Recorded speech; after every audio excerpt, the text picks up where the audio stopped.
If you like this video, what was I going to say?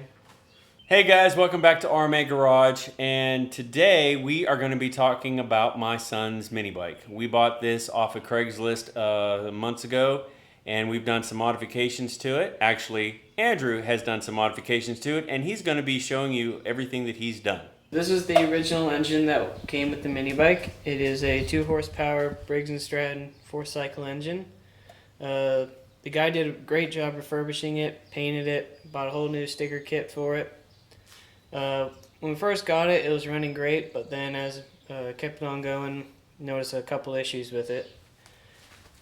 First one being the exhaust kept coming loose. You can see the exhaust pipe is very loose. We would tighten it down before every ride. You'd tighten down the lock washer here, we'd hammer it down. But after every ride, it'd be super loose. I mean, it would make some awesome backfire noises, but we would actually have loss in power at some points.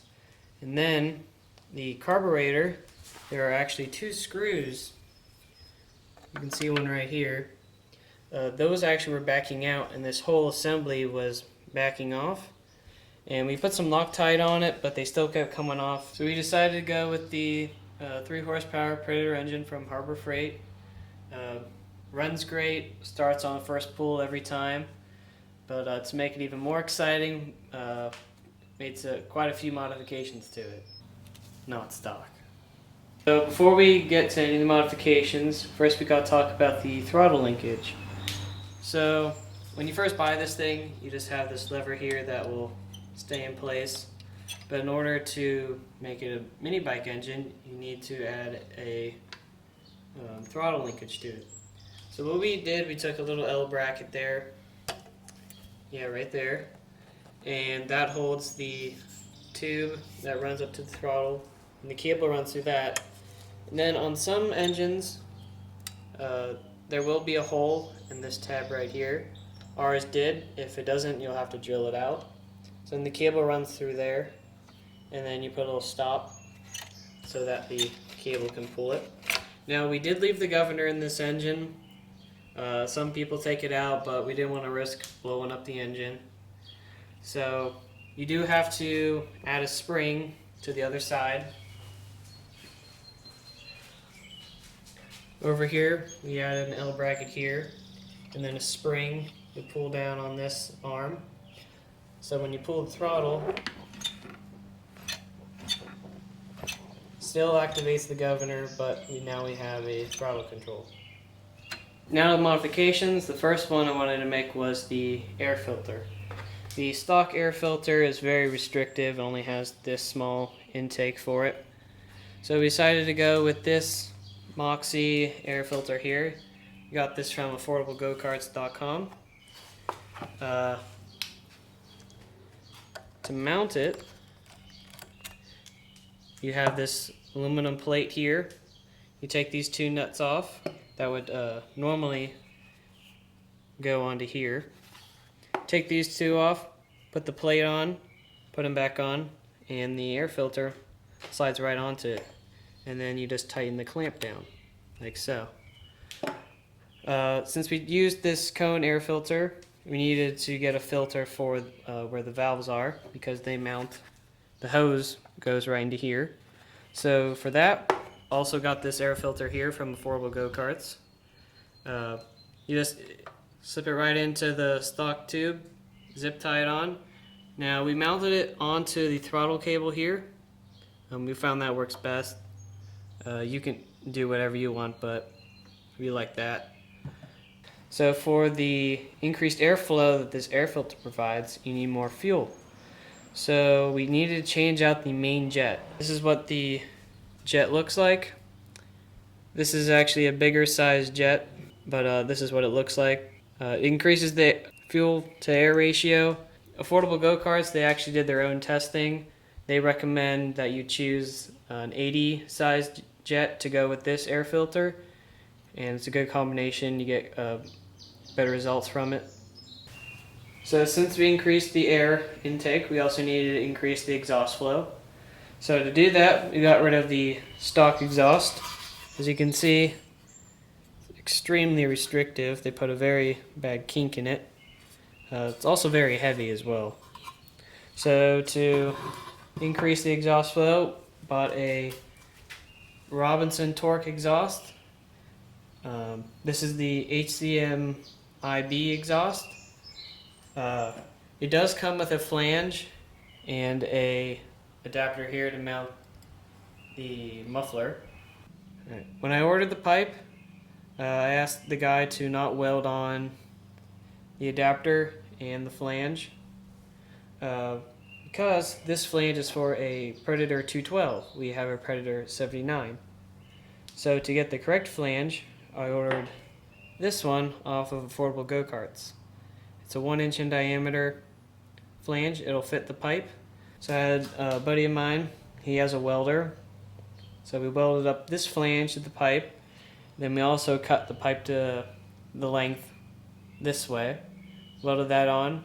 And then the exhaust also got that from Affordable Go-Karts. I added the titanium exhaust wrap to keep the heat down. Also, it looks cool. I bought this off of Amazon. There's a bunch of different ones out there. I bought this one because it was a natural color, so it won't fade at all, so it'll stay this color for the 4-year lifespan that it'll have. Then I'll need to change it out. That's a list for all the modifications we've done. So, future modification we're going to do, haven't done it yet, but is to add a kill switch. The switch that they have on here works great, but we'd like to add a kill switch to it. So to do this, we're just going to take, this is a bullet connector from an RC car. We're just going to solder this to this wire here, and then these wires will actually disconnect and the bullet connector will slide into here. So then this will then mount up here on the handlebars. Then push the button, it grounds it out and shuts the bike off. So then for the throttle here, we added some Pro Taper hand grips to it. The original vintage hand grips that the guy we bought it from had on it were very uncomfortable, hard plastic, so we added these Pro Taper ones. A lot more comfortable, also makes it look a bit better. To keep the engine looking pretty, we have this mud flap here. Is a piece of roofing material. It's glued to the underside of the fender, and it keeps any dirt from flying up to the back of the engine. We are going to be adding a piece to the rear fender so it doesn't shoot up on the back of the engine. Right here, just going to add a little piece here. Another modification I'd like to do, haven't got to yet, is add a chain guard for this. So I've already come up with a mock-up of how I'd like it to go. This slides in the back here. It uses 2 screw mounts on the block of the engine, so keeps any of the grease from the chain flinging up onto the engine. As you can see here, a lot of dirt getting on here from the chain, so I'd like to keep that from happening. So an aspect of this bike that we're still baffled by is that we actually don't know what brand it is. It's got, from what I've seen on the internet and looked up, a lot of them don't have a rear brake like this. Just a friction little plate that pushes on the tire. Also, the mounting position for the wheel. Typically, the wheel mounts inside of the bend. This one has a plate, mounts outside the bend. We were thinking perhaps these holes on the back could be for a seat pivots here with a suspension.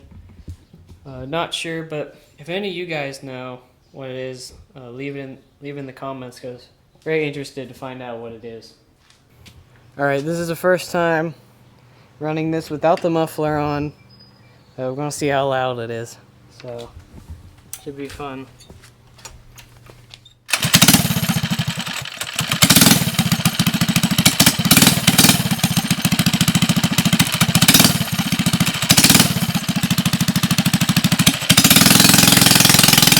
We got to put the air cleaner back on.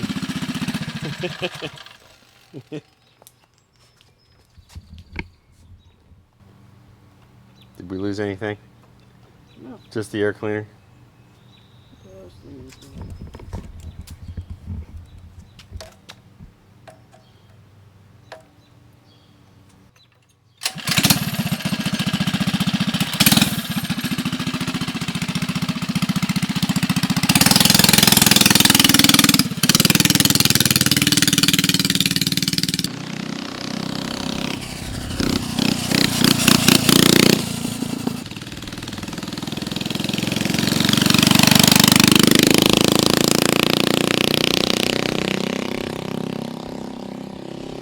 All right, guys, we're gonna put the regular muffler on now and see the difference in the noise.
After taking the muffler off, definitely is louder. Definitely a more throatier sound. I think there may be a noticeable difference in power. I don't know. It might just be the noise making me think that, but definitely sounds better without the muffler on it. All right, guys, that's a wrap for today's video. If you like this video, what was I gonna say? Hey guys, that's a wrap for today's video. Stay tuned for more cool videos. If you like this video, please click the like and subscribe button. You said video 3 times. What was I gonna say? Hey guys, that's a wrap for today's video. If you like this, Don't say video. That's a wrap for today. all right, guys. Okay, guys, that's a wrap. Okay. For today. Make sure to click on the like Okay. and subscribe button. Okay. Okay, that's it for today's video. Stay tuned for more cool videos. You still did it. I still did it. You said, hey, that's all for today's video. Make sure to stay tuned for more cool videos. All right, that's it for today. Stay tuned for more cool stuff. No, Don't forget to like and subscribe. This is where you outro.